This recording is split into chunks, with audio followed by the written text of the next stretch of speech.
자, 수요동사 말이 엄청 어렵죠. 여러분 이제 문법을 공부를 하다 보면 이런 말에 좀 익숙해질 필요가 있어요. 어렵단 말이죠. 수요동사라는 말은 어떤 뜻을 가지고 있냐면 얘는요. 목적어를 두 개 데려오는 동사들이라고 기억해 주시면 돼요. 그래서 쉽게 말하면 앞으로 여러분이 수요동사 하면은 뭘 떠올리면 되냐면 목적어 두 개 데려오는 애들 이렇게 떠올리면 돼요. 목적어 두 개를 데리고 오는 애들. 그래서 수요동사는 목적어의 자리에다가 두 개를 데리고 온다라는 거 여러분이 꼭 기억해 주셔야 되고요. 그러면 목적어를 두 개 데리고 올 때는 어떤 식으로 목적어를 두 개 데리고 오지? 이런 생각이 여러분 들죠. 기본적으로 우리가 목적어 하나를 데리고 오는 애들을 공부를 할 때는 어떻게 해석을 하냐면 무엇을 혹은 무엇을 이렇게 해서 우리가 목적어를 해석하는 경우가 많았죠.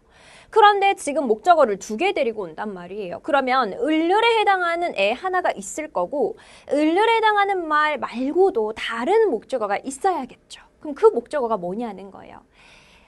에게에 해당하는 목적어가요. 여러분 한 개 더 등장하게 됩니다. 어디에서는요? 바로 이 수요동사에서는요. 그래서 수요동사라고 하면 목적어를 두 개 데리고 오는데 그런데 하나는 우리가 잘 알고 있는 을류를 넣어서 해석할 수 있는 직접 목적어 얘가 오게 돼요.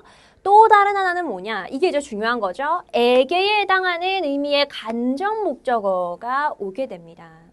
목적어 두 개라고 했을 때 이 목적어 두 개의 무엇과 무엇이냐?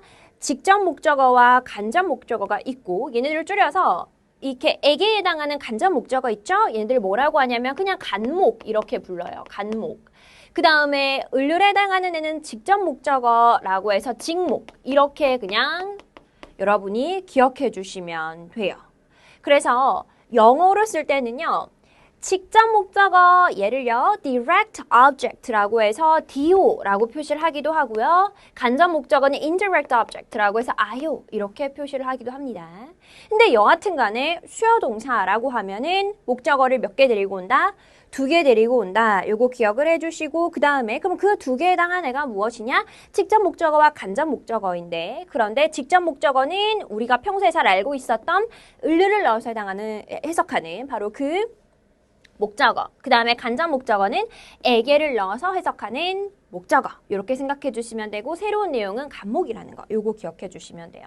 그러면 자, 수요동사라고 했을 때 목적어 두 개 데리고 온다. 요거 기억하시고 그 다음에 간목과 직목이 온다. 라고 이렇게 여러분 기억하시면 되겠죠. 그러면 이 내용을 다시 이야기를 하자면 간접 목적어와 직접 목적어를 모두 데리고 와야 되는 모두 필요로 하는 이런 동사들 우리가 뭐라고 하느냐? 수요동사라고 한다. 이렇게 얘기를 할 수가 있겠죠.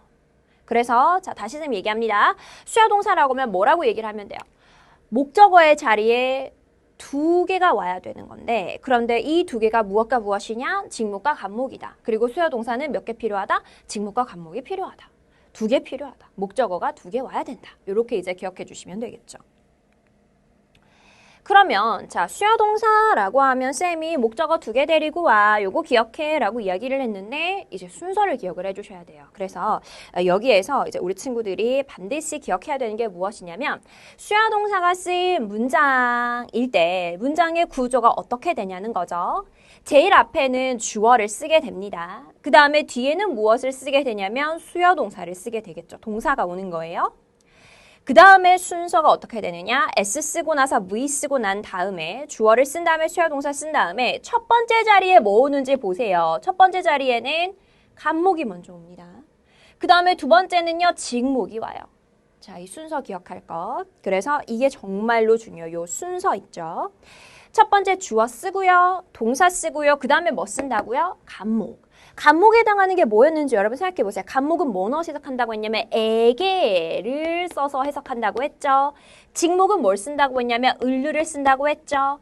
그러면 해석할 때는 언제나 우리 친구들이 뭘 봐야 되냐면 간접 목적어일 때는 에게를 쓰고 직접 목적어일 때는 을류를 쓰는데 그런데 문장을 만들 때 영어 문장을 만들 때 순서가 앞에 S 쓰고 난 다음에 이제 V 쓰고 나서 그 다음에 간목 먼저 쓰고 직목 먼저 쓰고 바꾸면 될까요? 안 될까요? 안 됩니다. 바꿀 수가 없어요. 항상 이 순서를 지켜주셔야 돼요.